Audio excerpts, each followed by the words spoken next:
Bismillahirrahmanirrahim. Assalamualaikum warahmatullahi wabarakatuh.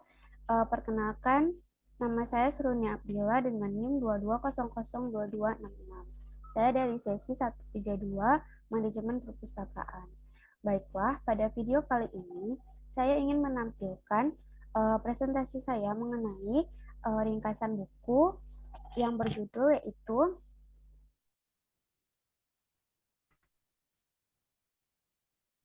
eh, perpustakaan dan ilmu informasi sebuah pengantar, yang mana ini adalah buku karangan Rahmat Iswanto dan kawan-kawannya, yaitu Roni Rodin, Oki Rizkyananta, dan Marleni. Baiklah, yang mana pada video kali ini saya akan membahas mengenai 5 pembahasan. Yang pertama yaitu mengenai istilah perpustakaan dan ilmu dan informasi, dan yang kedua yaitu perpustakaan dan lembaga informasi, yang ketiga bahan perpustakaan dan pembinaannya, yang keempat pengolahan bahan perpustakaan, dan yang terakhir yaitu penyebaran informasi. Nah, kita langsung saja kepada bab 1, yaitu istilah perpustakaan dan ilmu informasi. Nah, yang pertama yaitu perpustakaan. Perpustakaan adalah eh, perpustakaan adalah tempat yang berperan sebagai pusat pengetahuan, pembelajaran, pemberdayaan masyarakat, yang mana ini perpustakaan itu menyediakan akses pengetahuan melalui koleksi fisik dan digital yang mendukung pendidikan, penelitian, dan budaya. Dengan perpustakaan digital, layanan menjadi inklusif dan dapat diakses kapan saja, yang menjadikannya relevan di era modern. Selanjutnya yaitu pustaka. Pustaka yaitu mencakup berbagai bahan informasi seperti buku, jurnal, laporan penelitian, dan media digital yang berfungsi sebagai sarana edukasi, penelitian, dan pengembangan ilmu pengetahuan. Istilah pustaka merujuk kepada bahan pustaka atau materi perpustakaan yang memiliki makna penting dalam dunia perpustakaan. Bahan informasi ini baik cetak maupun digital untuk mendukung riset dan pengembangan ilmu. Selanjutnya yaitu pustakawan. Pustakawan berperan sebagai Pustakawan ini adalah profesi yang mana memiliki peran yang sangat vital dalam dunia perpustakaan. Yang mana pustakawan ini berperan untuk mengelola pustaka, memfasilitasi akses informasi, dan memberikan layanan perpustakaan yang efisien. Yang mana pustakawan ini harus kompeten dan dalam katalogisasi dan pengelolaan koleksi, dan pengetahuan teknologi seperti sistem perpustakaan digital.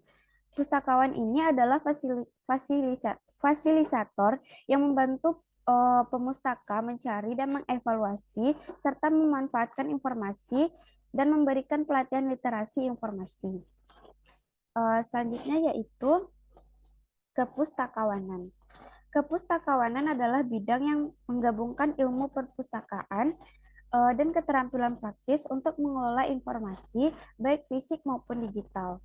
Ini mencakup pengelolaan koleksi, katalogisasi, klasifikasi, dan penggunaan teknologi untuk meningkatkan efisiensi layanan perpustakaan.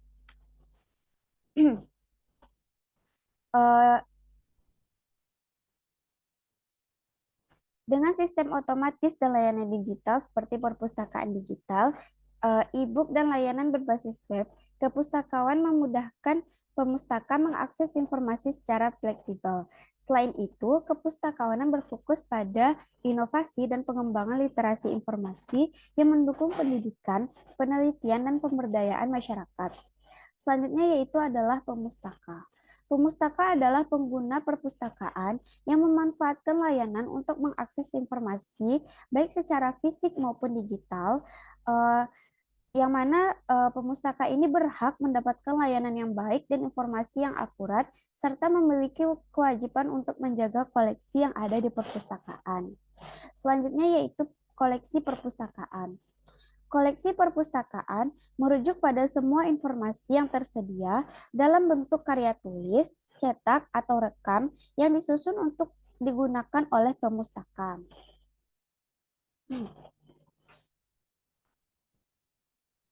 Selanjutnya yaitu adalah bahan perpustakaan. Bahan perpustakaan mencakup segala hal yang ada di dalam perpustakaan tersebut yang bisa dimanfaatkan oleh pemustaka, yang mana berupa karya tulis, cetak, dan rekam yang tersedia di perpustakaan untuk dimanfaatkan oleh pemustaka. Eh, Selanjutnya yaitu sumber daya perpustakaan. Sumber daya perpustakaan meliputi tenaga, yang mana di sini tenaga itu termasuk pustakawan dan staf terlatih.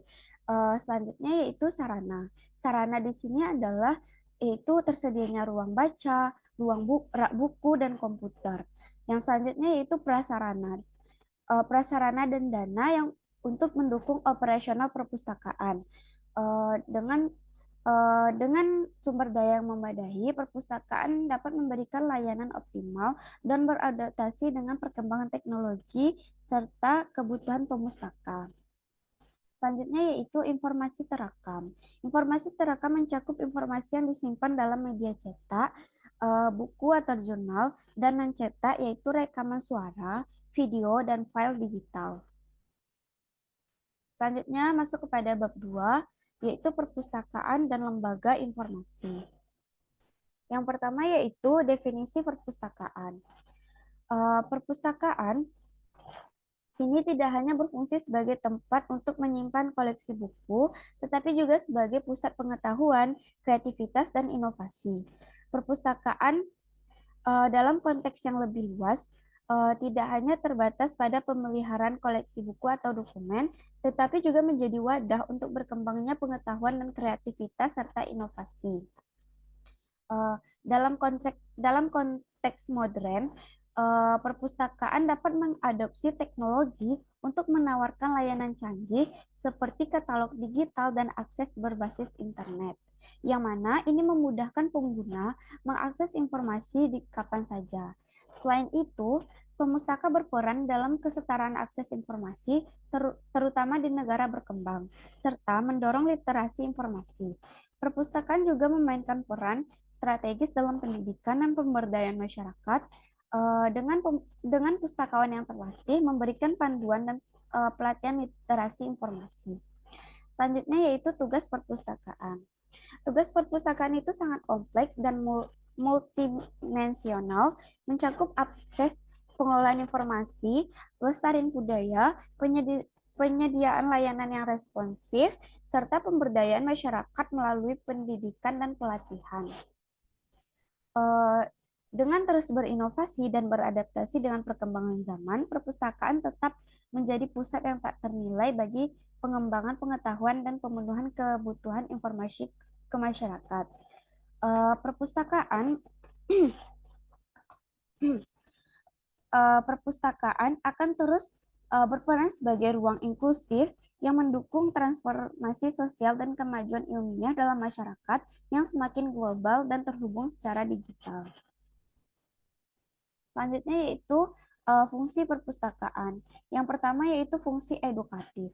Ya ini dari namanya saja edukatif, yaitu menyediakan sumber belajar mandiri untuk meningkatkan pengetahuan dan mendukung pembelajaran sepanjang hayat.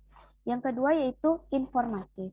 Informatif ini adalah memberikan informasi yang relevan di berbagai bidang, baik ilmiah, semi-ilmiah maupun populer. Selanjutnya yaitu fungsi penelitian. Perpustakaan mendukung penelitian akademik dan profesional dengan menyediakan koleksi yang memadai. Selanjutnya yaitu fungsi kultural. Dari namanya saja yaitu menyediakan kultural ini berkaitan dengan budaya, yang mana perpustakaan menyajikan koleksi yang mencerminkan budaya suatu bangsa yang memungkinkan pengguna mempelajari dan menghargai budayanya. Contohnya di sini seperti perpustakaan yang ada di Sumatera Barat, tentunya mereka harus menyediakan apa saja koleksi yang berkaitan dengan budaya alam Minangkabau. Selanjutnya yaitu fungsi rekreasi. Fungsi rekreasi adalah fungsi rekreasi adalah Fungsi yang menawarkan hiburan seperti koleksi populer dan fasilitas seperti ruang yang nyaman, taman, atau kafe. Selanjutnya itu bab yang ketiga, yaitu bahan perpustakaan dan pembinaannya.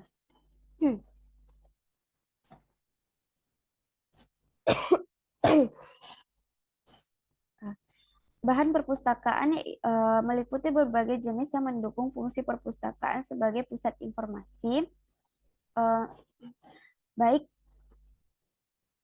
baik bahan cetak dan bahan non-cetak, mikro dan elektronik. Selanjutnya yaitu eh, kebijakan pengembangan koleksi. Kebijakan ini mencakup kebijakan ini mencakup pendekatan berbasis kebutuhan pengguna, selanjutnya yaitu proses pengadaan, perawatan dan perawatan. Baik, yang pertama yaitu kita membahas mengenai bahan perpustakaan. Bahan perpustakaan yang pertama yaitu adalah bahan cetak.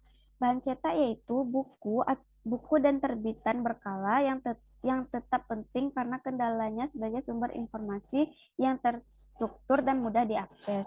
Yang kedua yaitu bahan non-cetak seperti rekaman suara, film, dan bahan grafis yang menyampaikan informasi secara visual dan audio yang dapat meningkatkan pengalaman belajar. Yang selanjutnya itu bahan mikro. Mikrofilm dan mikrofilm menghemat ruang fisik dan melindungi dokumen berharga dari kerusakan. Selanjutnya bahan elektronik yaitu CD-ROM, perangkat lunak, dan sumber digital lainnya yang memungkinkan akses cepat dan luas tanpa batasan geografis. Selanjutnya yaitu kebijakan pengembangan koleksi. Kebijakan pengembangan koleksi ini penting untuk memastikan efektivitas dalam mendukung informasi, pendidikan, dan rekreasi. Kebijakan ini mencangkup beberapa akses. Yang pertama yaitu pendekatan berbasis kebutuhan pengguna, yang mana di sini kebijakan ini melibatkan survei, analisis silabus, dan konsultasi dengan pemangku kepentingan untuk meningkatkan bahan yang relevan. Selanjutnya itu proses pengadaan, yang mana di sini menggunakan metode seperti pembelian, tukar-menukar, hadiah, dan penerbitan mandiri untuk memperkaya koleksi dan membuka peluang kerjasama yang ada di dalam perpustakaan. Selanjutnya itu perawatan dan penjagaan, yang mana di sini memastikan koleksi tetap relevan dalam kondisi baik dengan pemeliharaan fisik dan digitalisasi, serta evaluasi bahan yang usang atau rusak.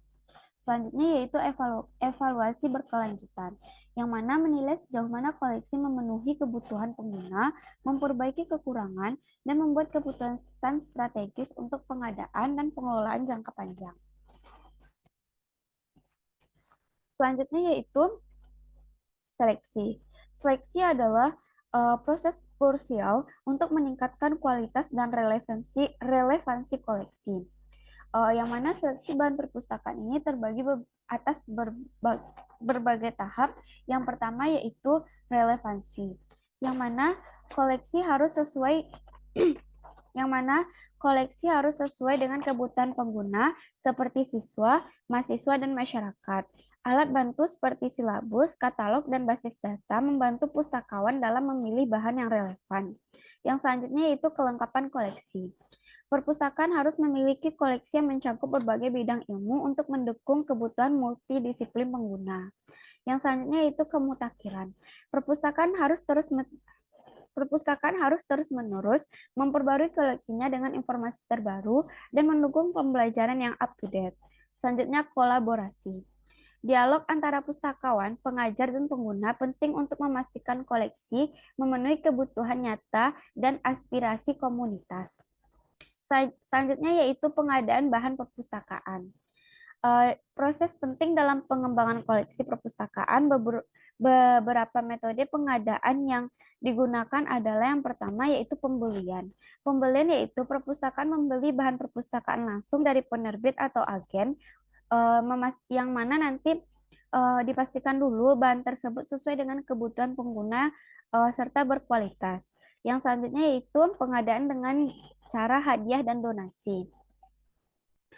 Perpustakaan menerima bahan perpustakaan dari pihak eksternal seperti penerbit atau masyarakat yang mendukung perkembangan literasi, namun tetap memerlukan seleksi untuk memastikan kualitasnya. Yang selanjutnya itu titipan.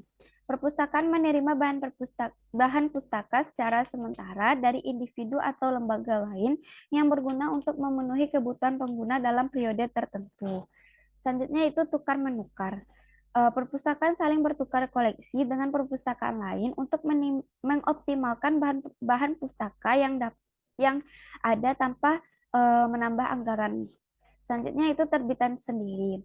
Perpustakaan menghasilkan publikasi internal seperti laporan atau karya siswa yang akan memperkaya koleksi dan memberikan informasi unik bagi pemuda. Terbitan sendiri ini contohnya itu seperti jurnal-jurnal yang dibuat oleh mahasiswa dan juga skripsi yang itu bisa menjadi sumber informasi bagi mahasiswa.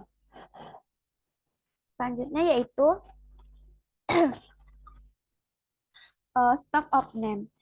Stock of name yaitu proses untuk memastikan kualitas koleksi perpustakaan, mendeteksi koleksi yang hilang atau rusak, dan menilai kecocokan dengan kebutuhan pengguna. Uh,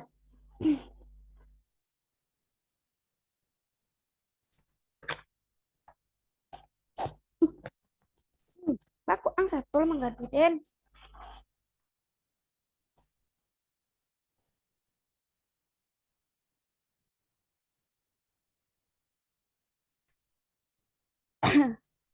Selanjutnya yaitu evaluasi. Evaluasi yaitu memastikan perpustakaan beradaptasi dengan kebutuhan pengguna dan perkembangan teknologi, menilai layanan koleksi dan kebijakan, serta membantu perbaikan berkelanjutan melalui data yang objektif. Selanjutnya yaitu penyiagaan. Penyiagaan adalah proses untuk menghapus bahan yang usang atau rusak, serta memastikan koleksi tetap relevan dan berkualitas. Dengan adanya penyiagaan ini dapat mengoptimalkan ruang dan anggaran untuk koleksi baru serta mendukung keberlanjutan dengan mendaur ulang atau menyumbangkan bahan yang masih layak. Lanjut kepada bab 4 yaitu pengelolaan bahan perpustakaan. Yang pertama yaitu inventarisasi, yaitu meliputi pemeriksaan fisik, pengelompokan, pengecapan stempel, dan pencatatan data, yang mana langkah ini untuk memastikan koleksi dapat terorganisir, terlacak, dan mudah diakses, serta mendukung pengelolaan efisien dan pemeliharaan perpustakaan. Selanjutnya yaitu klasifikasi koleksi. Klasifikasi koleksi memudahkan pencarian, pengorganisasian koleksi. Jenis klasifikasi meliputi artificial, utility, dan fundamental. Sistem yang umum digunakan adalah DDC, UDC, dan LC, yang dipilih berdasarkan jenis koleksi dan kebutuhan pengguna. Selanjutnya itu adalah Taju. Taju adalah acuan untuk mencari koleksi perpustakaan berdasarkan nama, judul, atau badan korporasi, yang disusun secara teratur untuk memudahkan pencarian. Selanjutnya itu pengatalogan. Pengatalogan yaitu menyusun koleksi perpustakaan agar mudah dicari berdasarkan pengarang, judul, atau subjek. Katalog bisa berupa kartu, buku, atau OPEC adalah pencarian digital dengan deskripsi bibliografis yang mengikuti standar ISBN dan AACR2. Yang selanjutnya yaitu pelabelan koleksi, mencakup pemberian call number, warna pada punggung buku, dan lembar kembali. Call number menunjukkan lokasi buku, warna membantu pengelompokan, dan lembar kembali mengingatkan tanggal pengembalian untuk mengatur sirkulasi. Selanjutnya yaitu pengaturan koleksi, yaitu mencakup penempatan buku sesuai sistem klasifikasi. Ada dua metode yaitu penempatan relatif yaitu berdasarkan nomor klasifikasi yang fleksibel dan yang kedua penetapan lokasi tetap biasanya untuk efisiensi ruang. Bab yang keempat yaitu bab yang kelima yaitu penyebaran informasi. Yang pertama yaitu Promosi perpustakaan. Promosi perpustakaan bertujuan untuk meningkatkan kesadaran masyarakat tentang pentingnya perpustakaan dalam pendidikan dan penelitian. Promosi tidak hanya mengenal koleksi, tetapi juga meningkatkan minat baca masyarakat. Strategi efektif untuk strategi efektif untuk promosi perpustakaan yaitu melalui media sosial, publisitas, dan kerjasama dengan instansi atau lembaga pendidikan. Pustakawan juga berperan penting dalam memberikan layanan yang berkualitas. Selanjutnya yaitu eh, strategi promosi perpustakaan, yaitu caranya yaitu yang pertama meliputi penggunaan media sosial, kerjasama instansi, eh, media cetak, dan publikasi untuk menjangkau audiens yang luas, kerjasama dengan instansi lain, serta peningkatan kualitas pelayanan dan pustakawan. Juga penting dalam memperkenalkan perpustakaan. Kegiatan hubungan masyarakat seperti seminar dan pameran dapat memperkuat citra perpustakaan. Peningkatan keterampilan pustakawan dalam komunikasi dan teknologi juga berperan dalam mempromosikan layanan perpustakaan secara efektif. Baiklah, yang selanjutnya yaitu layanan informasi perpustakaan, yang mana membantu pemustaka menemukan informasi melalui pustakawan yang kompeten dan fasilitas yang memadai dengan layanan yang cepat, tepat, dan inovatif. Selanjutnya yaitu sistem layanan perpustakaan. Terdiri dari tiga jenis. Yang pertama yaitu layanan tertutup, yang mana pemustaka harus meminta pustakawan untuk mencari bahan pustaka, menjaga koleksi tetap rapi, namun membatasi eksplorasi. Yang kedua yaitu layanan terbuka. Pemustaka bebas mencari bahan perpustaka sendiri, meningkatkan kebebasan eksplorasi, tetapi berisiko pada ketidakteraturan koleksi. Yang selanjutnya yaitu layanan campuran, yaitu menggabungkan kedua sistem ini dengan koleksi sensitif diakses tertutup, sementara yang lainnya bebas diakses oleh pustakawan. Selanjutnya yaitu jenis layanan perpustakaan. Ada 6. Yang pertama yaitu layanan informasi. Layanan informasi adalah memberikan informasi tentang administrasi dan kegiatan perpustakaan. Yang kedua yaitu layanan penelitian, yaitu menyediakan informasi ilmiah untuk mendukung penelitian. Yang ketiga yaitu layanan sirkulasi, yaitu mengelola pemesanan, peminjaman, dan pengembalian bahan perpustakaan. Yang selanjutnya yaitu layanan referensi, membantu menemukan referensi yang tetap biasanya tidak dapat dipinjam. Yang kelima yaitu layanan bimbingan pemakai, memberikan pelatihan dan penggunaan fasilitas perpustakaan. Yang keenam yaitu layanan audiovisual, yaitu menyediakan koleksi berbasis media audiovisual untuk pembelajaran dan hiburan. Baik, mungkin hanya itu yang bisa saya sampaikan. Saya mohon maaf jika ada kesalahan. Terima kasih atas perhatiannya. Assalamualaikum warahmatullahi wabarakatuh.